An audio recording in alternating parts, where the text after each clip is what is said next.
¿Alguna vez miraste tu vida y sentiste que Dios llegó con una pala y derrumbó todo lo que tú mismo construiste con tus propias manos? El trabajo que creíste era tu propósito, la relación en la que pusiste todo tu corazón, el plan que trazaste con oración, con fe, con ayuno, y de repente, en cuestión de meses o incluso de semanas, todo colapsó. Y lo más doloroso no fue la pérdida. Lo más doloroso fue el silencio de Dios en medio de todo eso, porque tú eras fiel, tú orabas, tú servías, y aún así todo se fue. Hoy quiero hablarte de algo que la mayoría de los predicadores no se atreven a decirte con claridad, porque incomoda, porque confronta, porque obliga al oyente a rendirse en lugar de resistir. Pero si te dijera que a los que aman a Dios, todas las cosas les ayudan a bien, esto es, a los que conforme a su propósito son llamados. Romanos 8:28.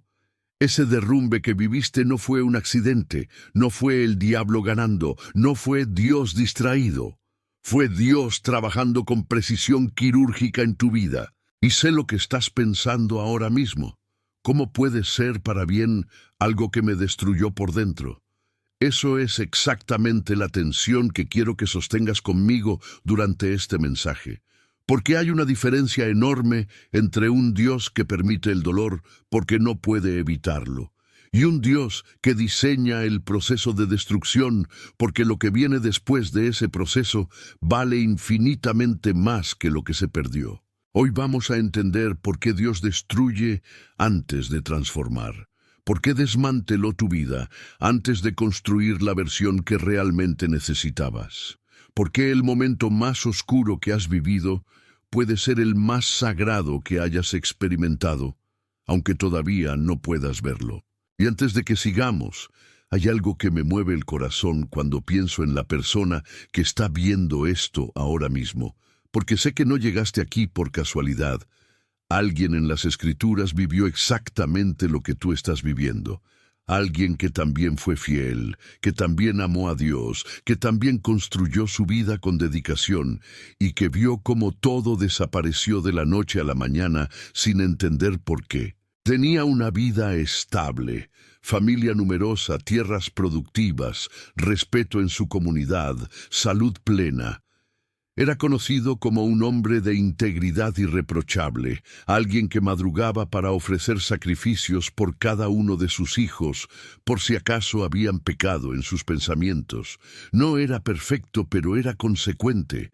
Eso era su realidad diaria, fidelidad silenciosa, devoción constante. Lo que él anhelaba, aunque no lo dijera con palabras, era algo que todos anhelamos, que la fidelidad proteja.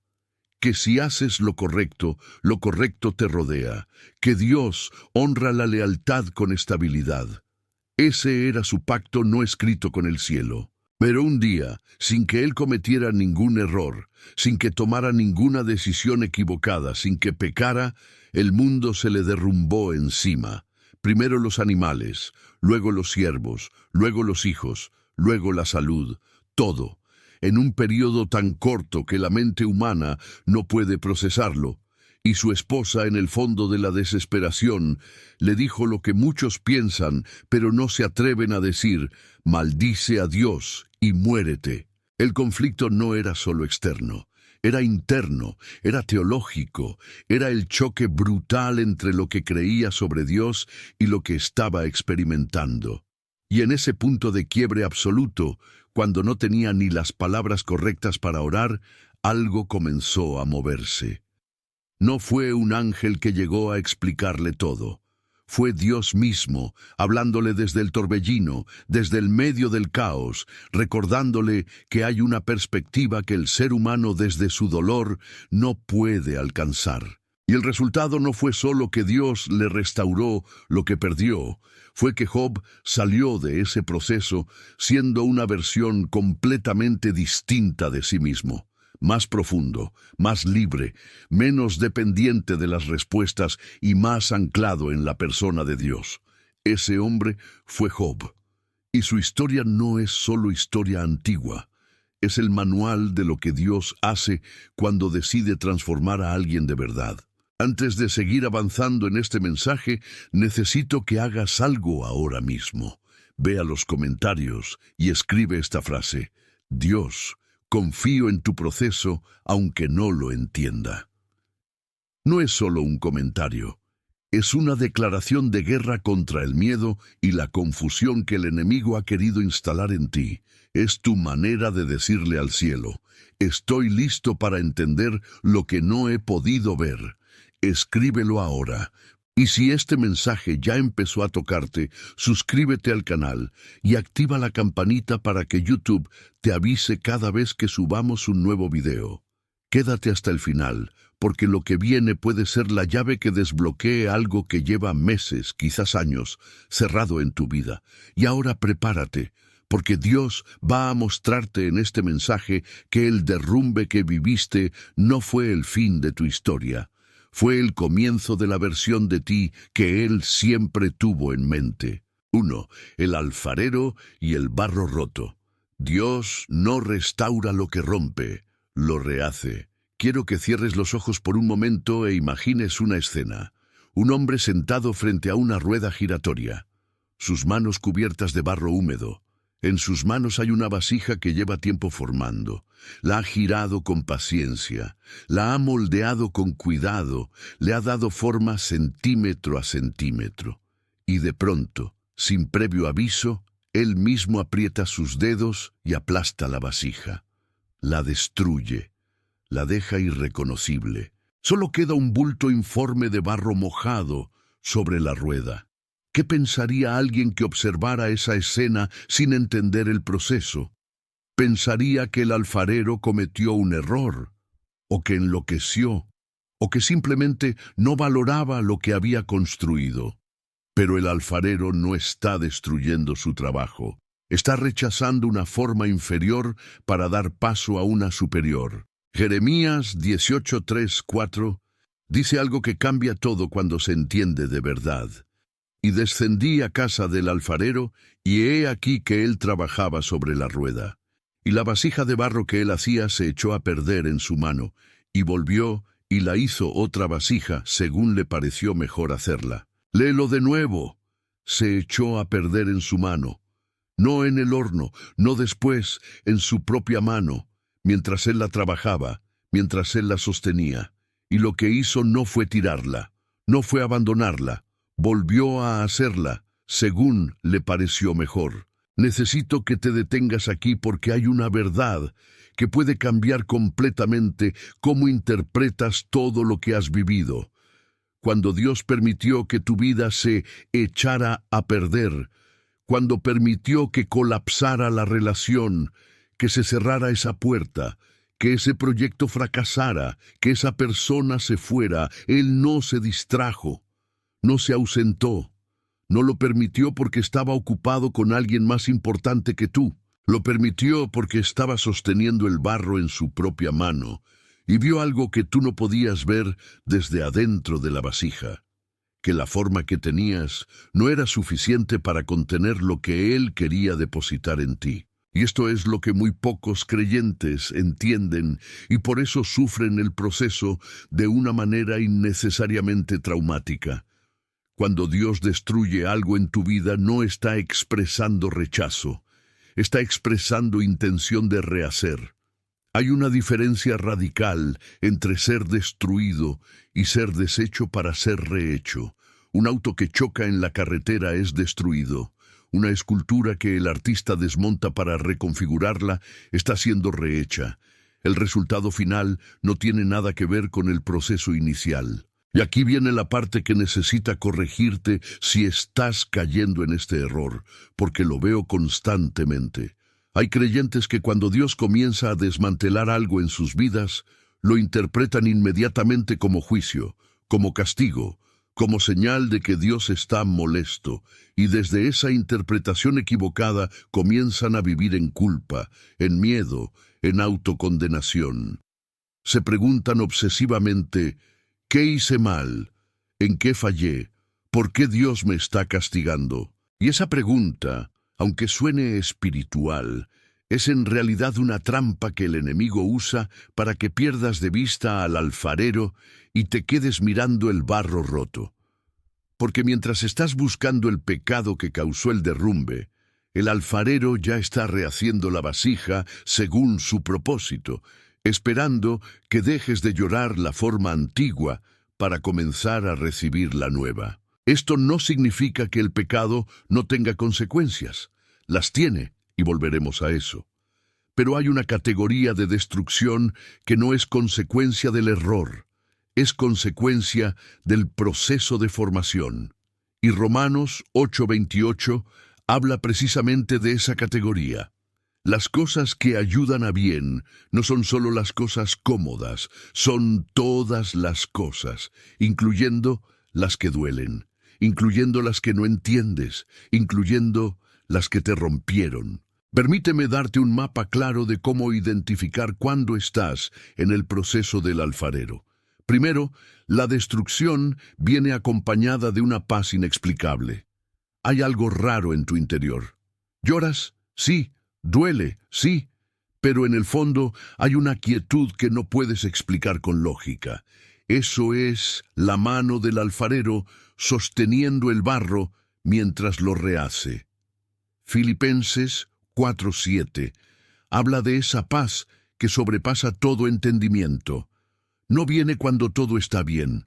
Viene precisamente cuando todo está cayendo. Segundo, la destrucción te aleja de lo que te alejaba de Dios. Piénsalo. ¿Esa relación que se terminó te tenía más centrado en esa persona que en Dios? ¿Ese trabajo que perdiste consumía tanto tiempo y energía que ya casi no tenías nada para el Señor?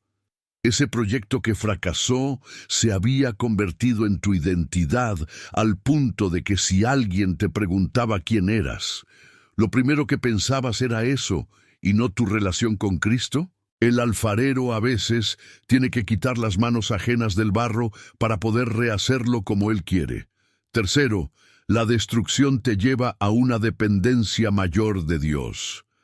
Cuando todo funciona bien, somos expertos en caminar solos. Cuando todo colapsa, aprendemos a caminar tomados de su mano. Y ese nivel de dependencia no se aprende en los libros, no se aprende en los retiros. Solo se aprende en el proceso del desierto.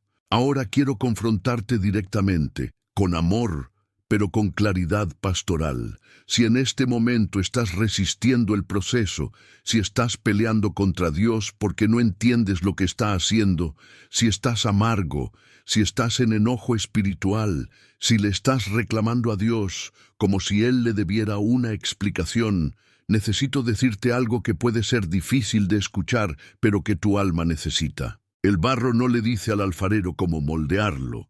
Job tuvo ese momento. En el capítulo 23, Job clama: ¿Quién me diera el saber dónde hallar a Dios? Yo iría a su morada. Quería confrontarlo, quería explicaciones. Y Dios le respondió desde el torbellino, no con una explicación, sino con una revelación de su grandeza que dejó a Job sin palabras. El problema no era que Job hiciera la pregunta. El problema es cuando la pregunta se convierte en resistencia, cuando el cuestionamiento se vuelve rebelión, cuando dejas de confiar en el alfarero porque no entiendes cada movimiento de sus manos. Te doy 4 instrucciones prácticas para cooperar con el proceso del alfarero en lugar de resistirlo. 1. Deja de intentar reconstruir lo que Dios está desmantelando. Cada vez que intentas forzar la restauración de lo que Dios está quitando, lo único que logras es alargar el proceso y añadir más dolor. Si Él cerró esa puerta, no la golpees. Si Él permitió que esa persona se fuera, no la corras persiguiendo. Confía en que el alfarero sabe qué forma necesita la vasija. 2. Habla honestamente con Dios sobre tu dolor. No finjas que no duele. El barro no siente, pero tú sí. El proceso del alfarero es físicamente doloroso cuando se aplica a una vida humana. Dile a Dios exactamente lo que sientes. Los salmos están llenos de oraciones completamente honestas, crudas, desgarradoras. Eso no es falta de fe. Es fe madura que confía en que Dios puede manejar tus emociones reales. 3. Empieza a preguntarle qué, no por qué. Cambiar la pregunta cambia tu posición espiritual. En lugar de ¿por qué me está pasando esto?, empieza a preguntar ¿qué quieres formarme en este proceso? El por qué te mantiene mirando hacia atrás. El qué te orienta hacia adelante. Uno busca explicación, el otro busca transformación. 4. Permite que alguien camine contigo. El alfarero no trabaja aislado. La iglesia, la comunidad de fe, el pastor, el hermano maduro son parte del proceso de formación. Si estás tratando de procesar solo lo que Dios está haciendo en tu vida, te estás privando de una parte del proceso. Eclesiastés 4, 9, 10 dice que 2 son mejor que 1 porque si uno cae, el otro lo levanta. No hay nada heroico en sufrir solo. Escríbeme aquí en los comentarios una cosa. Escribe el año. Solo el año en que viviste el derrumbe más grande de tu vida. Sin más explicación. Solo el año. Porque quiero que sepas que alguien más que está viendo este video vivió su derrumbe en el mismo año que tú. Y Dios los trajo a los dos al mismo lugar, en este mismo momento, para recordarles que ese año no fue el fin. Fue el inicio del proceso del alfarero. 2. El grano de trigo. Lo que no muere no puede multiplicarse. Hay una ley en el reino de Dios que la naturaleza confirma cada primavera y que la mayoría de los creyentes ignoran completamente hasta que la viven en carne propia. Es una ley que Jesús mismo enunció con una precisión que deja sin respuesta a cualquier argumento humano. Juan 12:24. De cierto os digo que si el grano de trigo no cae en la tierra y muere, queda solo, pero si muere, lleva mucho fruto. Quiero que medites en esa imagen, un grano de trigo, pequeño, compacto, completo en sí mismo, tiene todo lo que necesita para sobrevivir, puede mantenerse intacto durante años si lo guardas bien, pero si lo guardas, si lo proteges, si evitas que caiga en tierra, hay algo que nunca podrá ser multiplicado. Para que el grano se convierta en espiga cargada de fruto, tiene que pasar por algo que, visto desde afuera, parece destrucción total. Tiene que caer, tiene que quedar enterrado, tiene que comenzar a descomponerse. Su cubierta exterior, esa capa dura que lo protegía, tiene que romperse, y solo cuando esa capa se rompe, solo cuando lo que parecía ser el grano muere, la vida interior que estaba dormida dentro puede emerger y multiplicarse. Jesús no estaba hablando solo de su muerte y resurrección cuando dijo esto, aunque sí estaba hablando de eso también. Estaba hablando de un principio universal del reino, el principio de la muerte fructífera. Y si estás en el proceso en el que estás, si estás en ese momento donde sientes que la cubierta exterior de tu vida se está rompiendo, quiero que escuches esto con toda la atención que puedas reunir. Lo que está muriendo en ti no es tú, es la cubierta, es la versión que necesitaba morir para que la versión multiplicada pudiera emerger. Esto corrige algo muy específico que veo en muchos creyentes y que necesita corrección directa. Cuando Dios permite que algo muera, el instinto humano, incluso el instinto espiritual mal entrenado, es luchar contra esa muerte, interceder por la restauración de lo que está muriendo, pedir señales de que Dios puede revertir el proceso. Y hay momentos en que esa intercesión es correcta. Pero hay otros momentos en que interceptar la muerte es interceptar el fruto. ¿Cómo distingues cuándo debes interceder por la restauración y cuándo debes rendirte al proceso? Aquí te doy criterios bíblicos claros. Primero, Lo que está muriendo te está impidiendo crecer espiritualmente. Si esa relación, ese ministerio, esa posición, ese plan te tenía estancado en tu desarrollo espiritual, si en algún rincón honesto de tu corazón sabes que mientras eso existía, había algo en ti que no avanzaba, es señal de que Dios puede estar permitiendo su muerte para liberar lo que estaba atrapado dentro de ti. Segundo, lo que está muriendo era tu identidad en lugar de ser una expresión de tu identidad. Hay una diferencia entre tener un ministerio y ser el ministerio. Hay diferencia entre tener una relación y ser esa relación. Cuando lo que muere era tu identidad, cuando sin eso no sabes quién eres, cuando la pérdida te deja sin sentido de propósito, es señal de que Dios está haciendo espacio para que encuentres tu identidad en Él y no en esa cosa. Tercero, la muerte vino después de un periodo de resistencia a Dios en esa área. Hay procesos que Dios inicia con susurros, una incomodidad suave, una pregunta persistente en la oración, una palabra que se repite en diferentes contextos.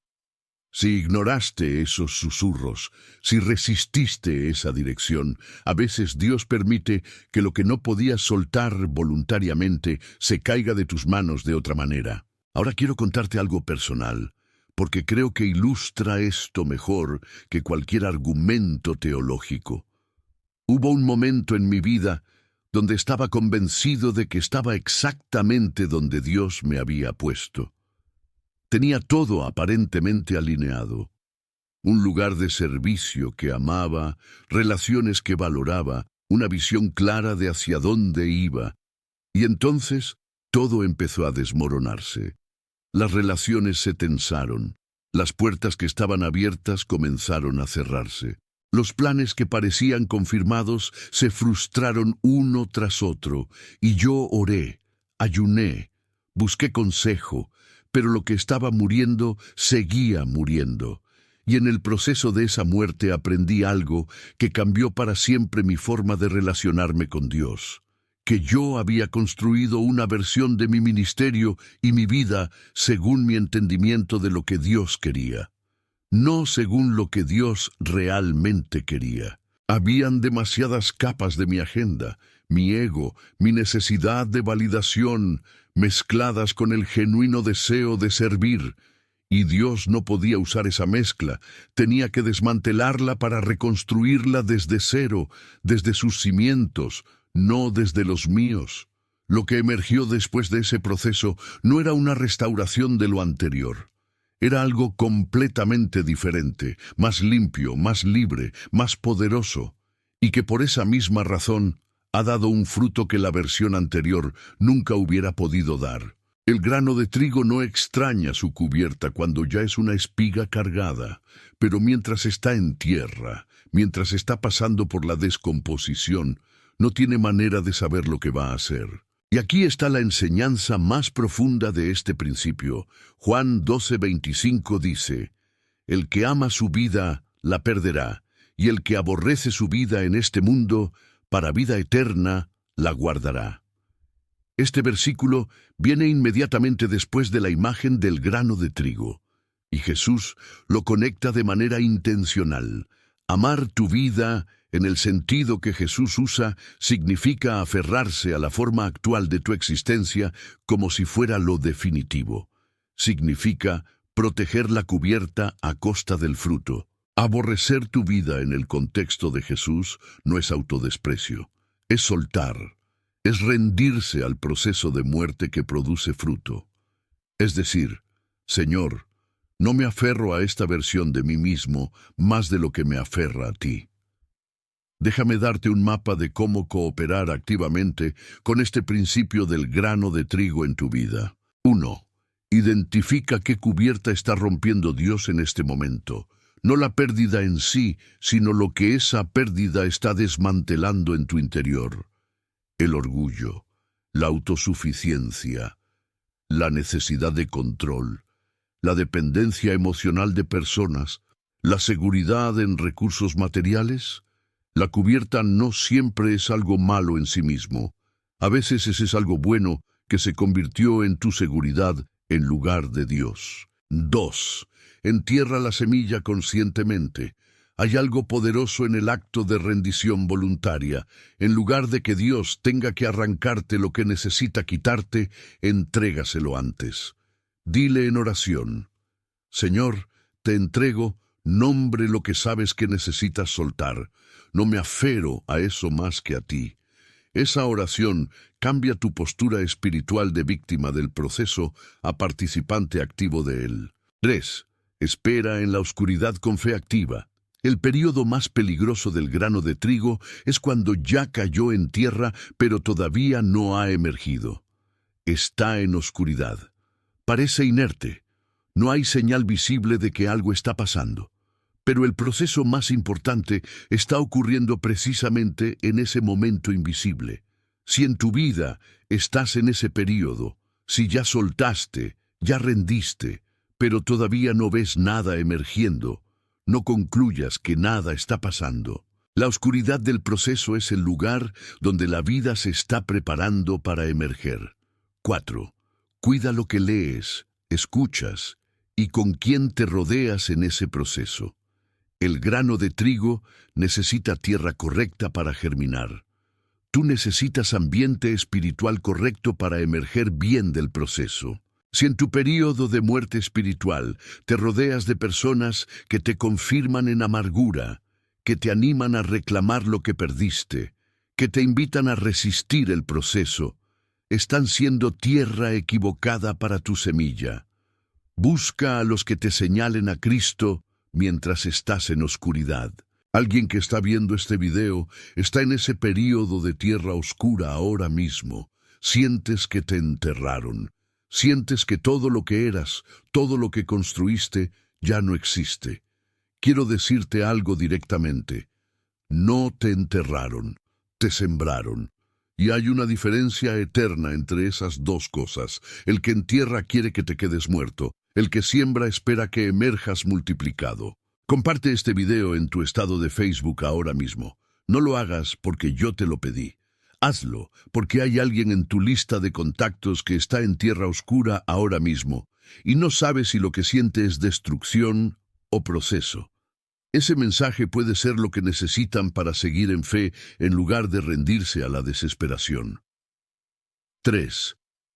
Abraham, en el monte Moria. Cuando Dios toca lo que más amas. Hay una prueba en la Biblia que supera en intensidad emocional a casi cualquier otra. No es la prueba de Job, aunque esa sea devastadora. No es la prueba de José, aunque esa dure años.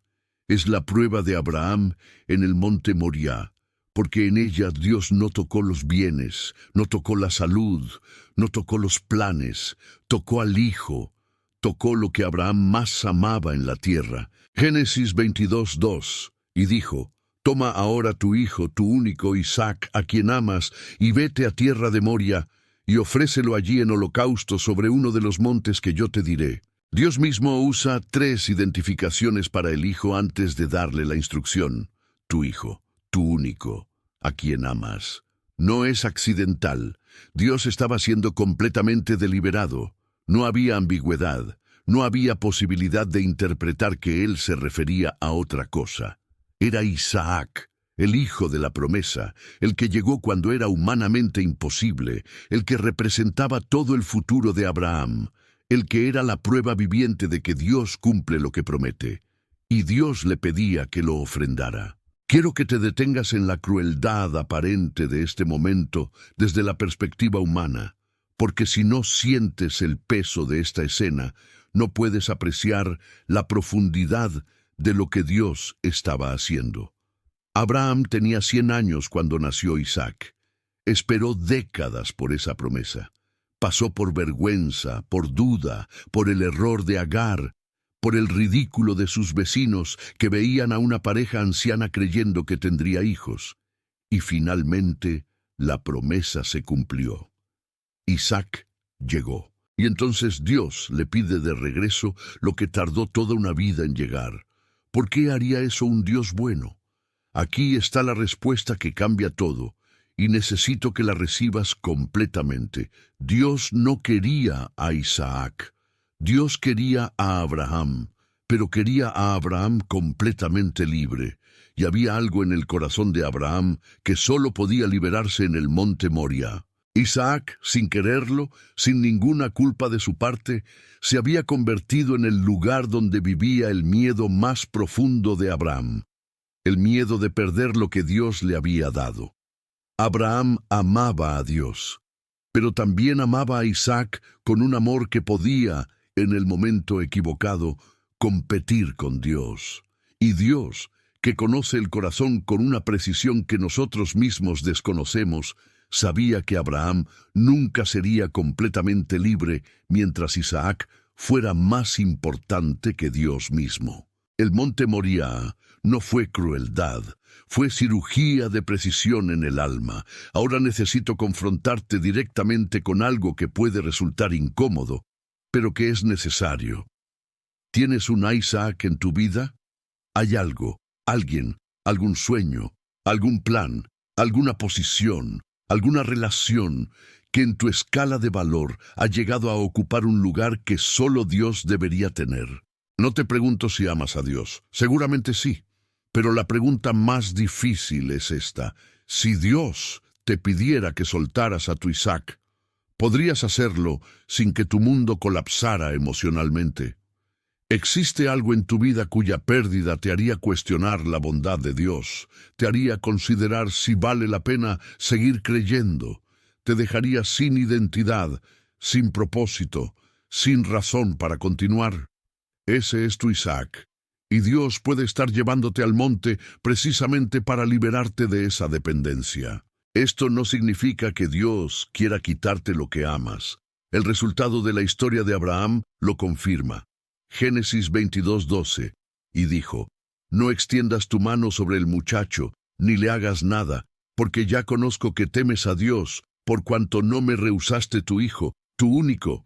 Dios no quería a Isaac muerto, quería que Abraham lo sostuviera con manos abiertas en lugar de con manos cerradas. Hay una diferencia entre tener algo y aferrarse a algo.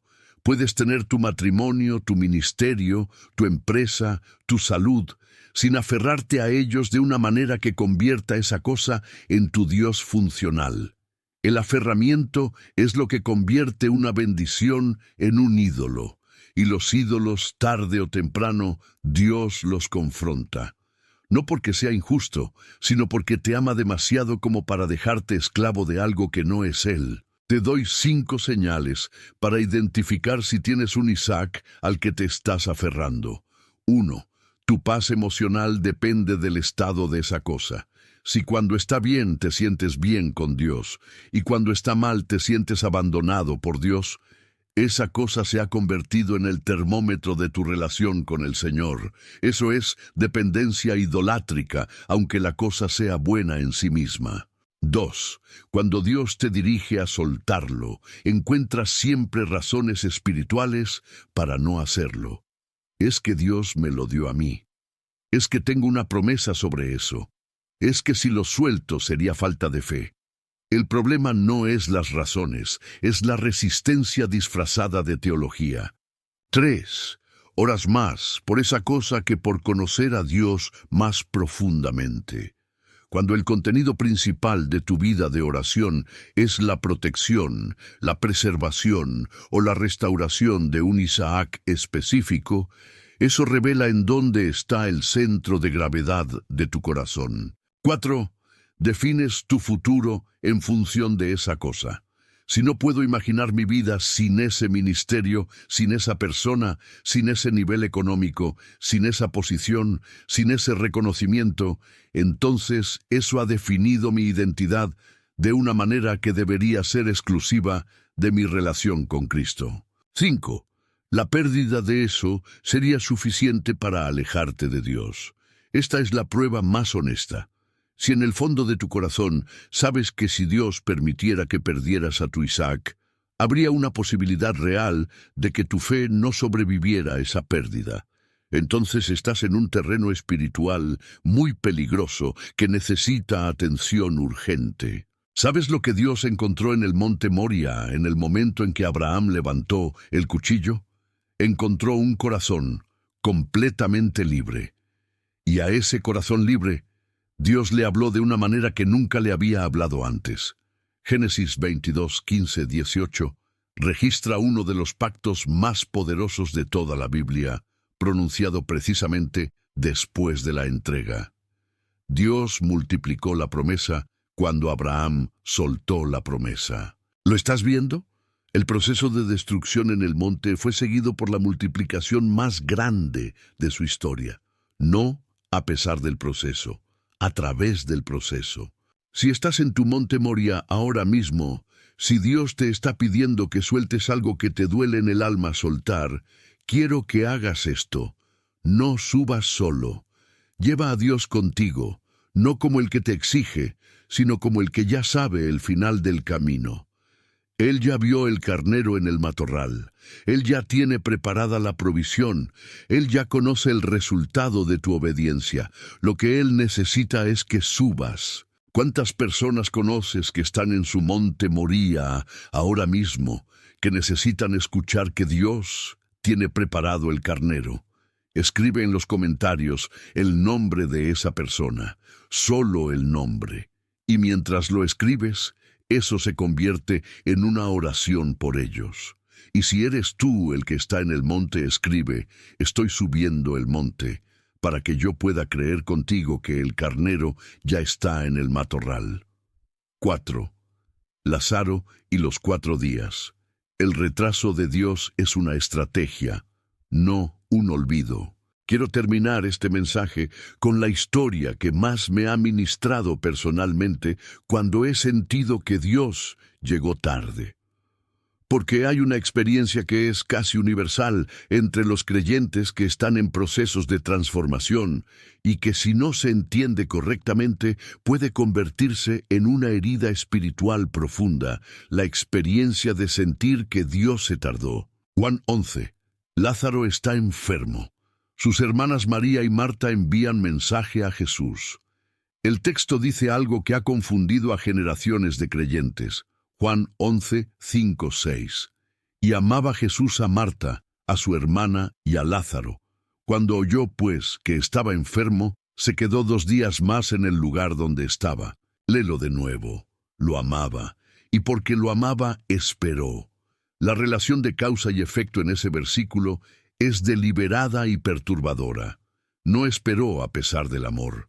Esperó porque amaba.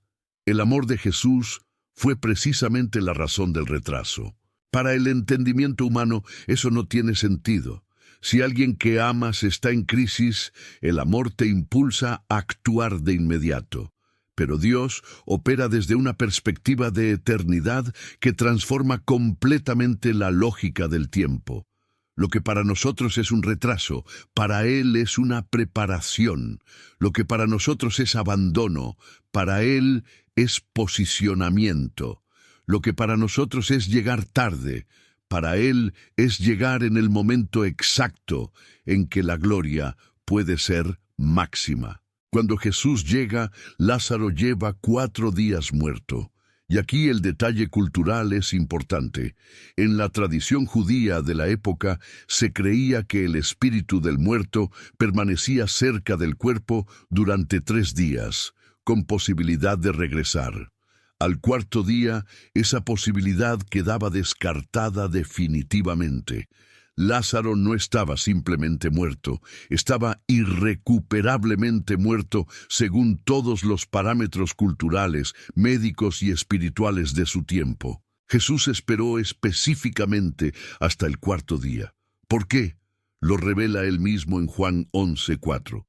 Esta enfermedad no es para muerte, sino para la gloria de Dios, para que el Hijo de Dios sea glorificado por ella. Y en el versículo 15, y me alegro por vosotros de que yo no haya estado allí a fin de que creáis. Dios permitió que la situación llegara al punto de imposibilidad humana absoluta para que cuando actuara nadie pudiera atribuirle el resultado a factores naturales, para que la gloria fuera inequívocamente suya. para que la fe de los que observaban no se basara en lo que él podía hacer en situaciones difíciles, sino en lo que podía hacer en situaciones imposibles. Y esto cambia radicalmente cómo deberías interpretar el retraso que estás experimentando en tu vida ahora mismo. Quizás llevas orando por esa situación durante meses, quizás años, quizás ya llegaste al punto donde humanamente ya no hay solución, donde los médicos ya dijeron lo que dijeron, donde los abogados ya cerraron el caso, donde las puertas ya están selladas, donde la relación ya está destruida más allá de lo que cualquier esfuerzo humano puede restaurar. Eso no es señal de que Dios olvidó. Eso puede ser señal de que Dios está esperando el cuarto día, el momento en que su intervención no tenga otra explicación posible que su poder. Pero necesito decirte algo más que es igualmente importante. La historia de Lázaro también nos enseña cómo responder en el periodo de espera. Y hay respuestas que acortan el proceso espiritualmente, y hay respuestas que lo complican. Marta fue a Jesús inmediatamente cuando supo que llegaba. Juan 11:20. Su declaración en el versículo 22 es un modelo de fe en el retraso. Mas también sé ahora que todo lo que pidas a Dios, Dios te lo dará. Ella no entendía completamente. Seguía dolida, pero mantenía la fe en la persona de Jesús, aunque no entendiera sus tiempos. María, en cambio, se quedó en casa hasta que Jesús la llamó específicamente. Y cuando llegó a él, cayó a sus pies y dijo las mismas palabras que Marta: «Señor, si hubieses estado aquí, no habría muerto mi hermano». Mismo dolor, misma pregunta, pero Jesús no la corrigió, se conmovió. El texto dice que se turbó en espíritu, que lloró. Aquí está algo que no debes perderte. Jesús sabía que en minutos Lázaro estaría vivo. Sabía el final de la historia, y aún así lloró. No por ignorancia, sino porque el dolor presente de las personas que amaba le importaba, aunque él tuviera la victoria preparada para el momento siguiente. El retraso de Dios no es insensibilidad, es estrategia que coexiste con compasión perfecta. Necesito corregirte en algo que quizás estás haciendo mal durante tu periodo de espera. Hay creyentes que en el retraso dejan de orar porque concluyen que si Dios no ha respondido, es porque no va a responder. Esa es una conclusión equivocada que el enemigo instala en el corazón cansado. El silencio de Dios no es su ausencia, es su trabajo invisible. Hay creyentes que en el retraso comienzan a buscar soluciones alternativas que Dios no les indicó. El equivalente moderno de crear a Ismael cuando la promesa de Isaac tarda. El problema de Ismael no es que fuera malo en sí mismo. El problema es que fue el resultado de la impaciencia humana en el retraso de Dios. Y cada Ismael que produces en tus procesos añade complicaciones que no estaban en el plan original. Hay creyentes que en el retraso se vuelven amargos con Dios, que comienzan a acumular evidencia de que Dios no es fiel, basándose en los casos donde no han visto la respuesta que esperaban, y esa amargura se convierte en una pared entre ellos y el milagro que Dios tenía preparado. Te doy el mapa espiritual para navegar el periodo de espera con fe intacta. Primero, declara lo que sabes, no lo que sientes. Marta no declaró lo que sentía, que era confusión y dolor. Declaró lo que sabía, que Jesús podía pedir a Dios y recibir respuesta. Tus sentimientos son reales y válidos, pero no son proféticos. Lo que Dios dijo sobre tu situación es más confiable que lo que sientes sobre ella. Segundo, mantén la comunión aunque no haya respuesta visible. El mayor riesgo del periodo de espera es que te alejes de Dios precisamente cuando más lo necesitas. Si en el retraso mantienes la comunión, cuando Él llegue en tu cuarto día, encontrará un corazón en el que puede obrar. Si en el retraso te alejas, cuando llegue tendrá que comenzar por restaurar la relación antes de poder hacer el milagro. Tercero, identifica las señales de que Dios está trabajando, aunque no lo veas. Así como Lázaro estaba en el proceso de resurrección desde antes de que Jesús pronunciara las palabras, puede haber cosas moviéndose en tu favor que todavía no tienen manifestación visible. Pídele a Dios fe para creer en lo invisible. Hebreos 11:1. Es, pues, la fe la certeza de lo que se espera, la convicción de lo que no se ve. Cuarto, prepárate para recibir algo mayor de lo que pediste. María y Marta pedían que Lázaro no muriera. Recibieron a un Lázaro resucitado. Dios, en su proceso de transformación, casi siempre supera el pedido original porque trabaja según su perspectiva de eternidad, no según nuestra perspectiva de urgencia. Lo que Él tiene preparado para después del proceso supera lo que tú tenías antes de que el proceso comenzara. Quinto, quita las piedras que Dios te pide quitar. Juan 11:39. Jesús dijo, «Quitad la piedra». Era una instrucción práctica para una persona que ya estaba viva, aunque todavía estuviera en la tumba. Hay piedras en tu vida que Dios te está pidiendo que quites. Actitudes, hábitos, relaciones, pensamientos que están bloqueando la manifestación de lo que Él ya tiene preparado. Quitar esas piedras no es producir el milagro, es preparar el espacio para recibirlo. Y la última instrucción de Jesús en esa historia es igualmente poderosa. Juan 11:44, desatadle y dejadle ir. Lázaro salió de la tumba, pero salió envuelto en las vendas de la muerte. Estaba vivo, pero todavía con las ataduras del tiempo que pasó muerto. Y Jesús le dijo a la comunidad, desatadle. Hay personas que Dios ya resucitó espiritualmente, que ya salieron de la tumba de su proceso, pero que todavía están cargando las vendas del tiempo muerto.